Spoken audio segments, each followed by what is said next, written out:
What's up, everyone? You are tuned in to the Late Night Channel Eves. I'm your host, EEPMON. Oh my goodness, we're episode 25 now. 25 videos in a row.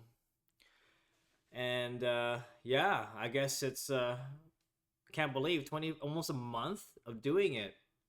Then again, it's only 15 or 10 to 15, sometimes 20 minutes long. Just a little rant, and this is what it is. We want to keep it a little bit ad hoc, a bit of what is this? Yeah, whatever comes to my mind, just let it loose, kind of thing, right?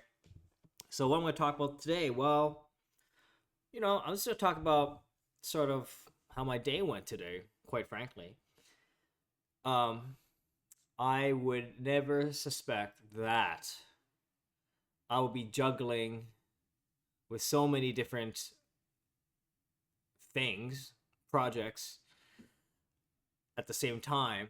And for the first time, is like in the morning, is I wake up and boom, is like everything's like, okay, on your mark, get set, go.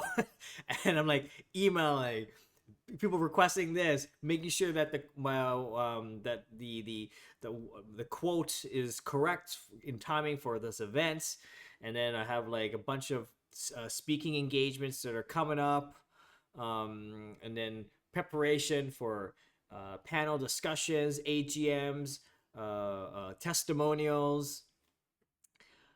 All the while, I'm preparing to get Eatverse launched, and getting all the assets and stickers, and even ordering stickers, and then coordinating with Art Engine, making sure that we have the right itinerary when you do the launch, and then we have to promote, right? And I'm excited. I mentioned in my last episode that we've released the Luma event page for people to sign up and register. And if you haven't done it yet, I'm going to have it in the show notes where you can go and register if you're within the Ottawa Gatineau region. We will have an IRL event sponsored by Art Engine, Base, Green Pill, and Pizza Dow. And it's going to be a fantastic event about. It's really an info session, Eatverse, and part of the launch is really an info session about familiarizing people about blockchain, about digital collectibles, and we're gonna use EatMonkey as your first digital collectible item for like, literally for free, because it's being sponsored by our good friends, as I mentioned earlier. So it's I think that the whole point about this is really about onboarding, educating, and providing a fun experience, an authentic experience for curious people of what is Web3, what is blockchain, all that kind of thing. Now, I know there are people who have heard in the media and the news about this new technology, and some of those people are quite intimidated by it, scared about it, think it's a scam and all that kind of thing. But what's very interesting, folks, is that with any new look, this is really human behavior. Typical human behavior. And it's normal. That's fun. It's survival mechanism. Any new thing that gets introduced into the world will naturally be questioned, be basically will argue against it, will not have it, think that it would be detrimental to society. And this is the natural flow of the changing of the guards, as they will, because just imagine, remember, like the internet, even the internet itself. I'm speaking in front of this microphone that's going to be uploaded onto YouTube for an audience to engage. Like when the internet first became more accessible to people. There were, I remember there were even like news clips saying that, oh, the internet is just a fad, it's a passing thing, no one's gonna like, no one's gonna be using it, this is a passing fad, there's no real use case for it. It's the same type of logic of people just saying that that these technologies are absolutely useless, right? Back then they're saying the internet is absolutely useless.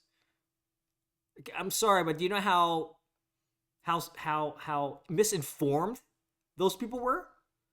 Like, it does not make any sense whatsoever. Like, now we look back, we kind of laugh at that, don't we? Let's be frank here. Like, without the internet, it would be pretty much of a lonely place. How can the fact that you're engaging in this conversation or using your mobile device is already, you are engaged in the internet in one way or the other. But there are that just imagine it back then. You'd be like, oh no, it's the internet's bad, blah blah blah, and then and where are those people now? Oh, where are those people now? They're all like hiding, and they're kind of like, oh yeah, well, I was like, I don't know, they kind of like tuck it, just kind of like hiding away, saying that, oh, nothing happened. These are the same type of people saying about this new wave of technological transformation, which is Web3. Okay, and like, look, I get it. Moving from one format to another takes time. It's be a lot of work. But I will say that those who are early in this space, who seize the opportunity in this space, will be way ahead. Will be just, like pioneers, bleeding edge. And I think it's exciting. And for those who are naysayers to this new technological wave, whether it's Web3, blockchain, the future of decentralized finance, decentralization, tokenization, let's face it, folks, one way or the other, whether you like it or not, it's going to be part of your life. It's just like how the internet just slowly crept up to those people. It's going to happen to you with this new wave. So you either get on it or you're going to get on it later, aka the laggards.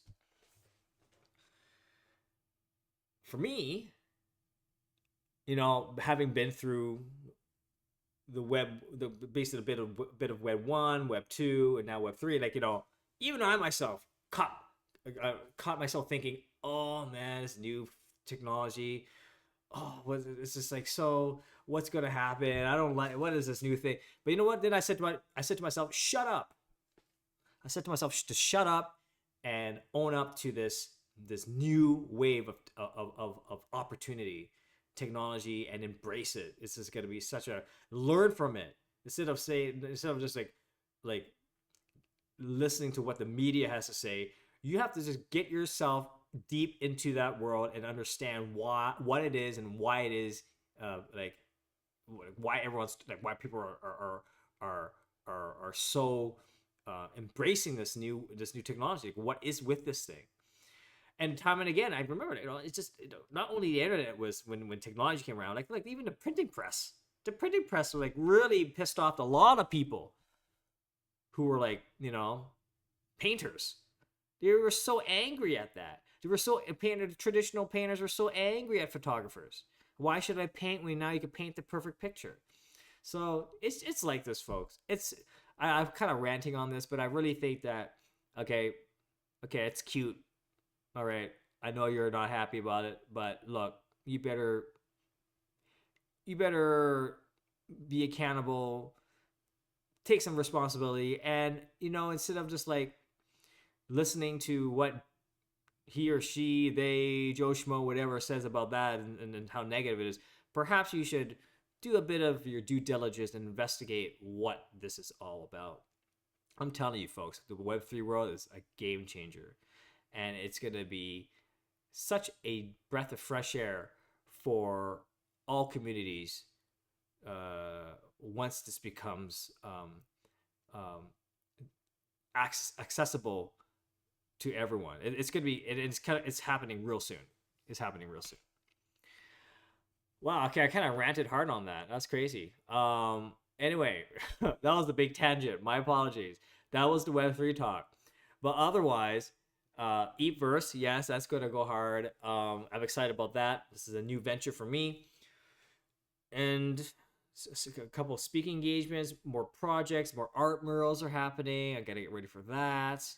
Trying to finalize some I guess quotes for potential projects, and it's always a bit of a back and forth with all these things. But hey, you this is all part of the learning process, and I enjoy um, being able to uh, take on these responsibilities. I try not to go like actually this is probably the most I've received in a while. So when I say that my summer shot is pretty much it. Like I ain't moving anywhere. I'm not traveling anywhere until October. No, until September actually. But October will be the big one when I go to Japan. Um, but yeah, like there's just so many things happening, and I enjoy it. It's gonna be good. Just keep myself occupied and just really create some great art and work on some cool projects. Yeah, and I'm still trying, and this is more like a conversational thing, but even this YouTube channel, late night channel Eves, it's an experiment. It's an experiment. Yeah, it's an experiment, and I want to see where this goes. I'm not too concerned about the number of views, number of likes, even though I continue to say comment and subscribe. But really, this is for my own self to really document and just put my work out there and put myself out there and see what happens. Because I can tell you for sure that I'm not traveling anywhere right now. But if I am in another country, another city, and I do the late night channel Eves, it's probably going to be a different background. It's going to probably be me walking in a different part of the city, or somewhere in Toronto, or somewhere in Tokyo. I just got to give a bit of sort of a behind the scenes of what I do and where I go and how I think and just in general. So, well, we'll see what happens. Next thing you know, I'm gonna walk around with a GoPro and all that. That'd be too crazy. The phones are good enough.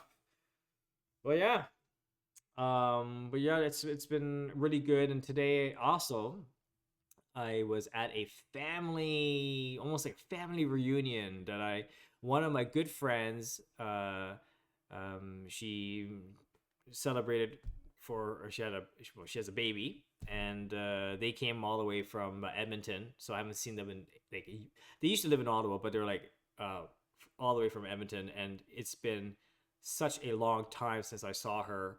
I think the last time I saw her was at her wedding. So it's been that long. I only seen pictures of the baby. So she is back in town, and it was so great to catch up with her and just meeting all her, just family friends that I've known for a long time. So it's good to catch up. Really good to catch up. But one thing I was missing though is like mainly all the people I saw there were from my parents' friends. I didn't see any of my own, my own peers that, of our generation growing up. Like, where do y'all go? I know you guys are busy. I know you guys are, I don't know, taking care of their kids and all that. But I kind of felt like, I'll be honest, like, find that when I was growing up, and maybe I'm just old fashioned that way, but in Asian society or Chinese society, we have this idea of like respecting the parents or the elders. No matter, even if you think you're right, you and even if you are right, you cannot disrespect your elders, uh, because of maintaining the hierarchy, and also in good faith, and giving good face to ones older than you, because it was always the idea is that the older person is most wise, and you must have must have respect for them. So I and I even myself, I'm not like hardcore into this whole respect thing, but there are certain elements of this um, family dynamic. Even if I'm not related, there's no my friends' parents, I still address them as uncle and auntie, even though we're not related. It's an Asian thing, right? It's a Chinese sort of respect thing. But I would have wished that my brother and his kids came, and then I came. But I wish that some of my other peers that I haven't seen in a long time were present as well. Like, I know, where do you guys go? And I mean, it's just a couple. For me, I'm thinking it's just a couple hours. I haven't seen my friend for a long time, many years, and it's not like we know each other. We're not like we used to be very close back in we were childhood age, but like we're not. I mean, life changed. People move different places, and we don't keep in touch anymore. But this is an opportunity to reconnect, right? This is these sort of gatherings is like just a couple hours of your time. Meet up. Oh, and by the way, the food was fantastic. We took home some leftovers, and I got like a fridge full of good stuff. Those are I was like, oh yeah, I'll take that too. But no, just to reconnect and put a face to things is important, folks. And I did it because I haven't seen her in a long time, but also it just shows that you want to show that you have that you appreciate and a way of respecting their presence. And look, we're like the generations, like we're all getting older, and any sort of awkwardness or weird family dynamics that are involved, or whatnot, or I don't know. I'm just saying that, like, just make some time for that. Make some time to hang out with them. It's a great opportunity just to reconnect, even if it's sometimes you don't feel like you're doing it. But like I said, sometimes the unknown uncertainties can yield some very interesting outcomes. And today I met some really interesting people that I think that may very well blossom to something great down the road. And that was all from a family sort of friends reunion event. So you never know, folks. Don't even. So I think the lesson for me, for the story of this conversation is, don't close the chapter completely, and think about maybe the other potential things that could come out of it, and just to reconnect with family. I think it's very important. Anywho, so I thought I'd show you this. Look at this. I got this for my brother. Isn't that cool? Anywho, I'm saying anywho a lot. I'm saying and a lot, and so again, my YouTube presentations. I have to do better than this. But I did rant a lot, and it's past 12 in the morning. I'm tired, and I better go to bed. This is the Late Night Channel Eves episode 25. Happy quarter, my goodness, 25th episode. This is EEPMON, and I'm tired, and I will talk to you tomorrow on something other ranting or whatever. Okay, talk to you later. Bye-bye.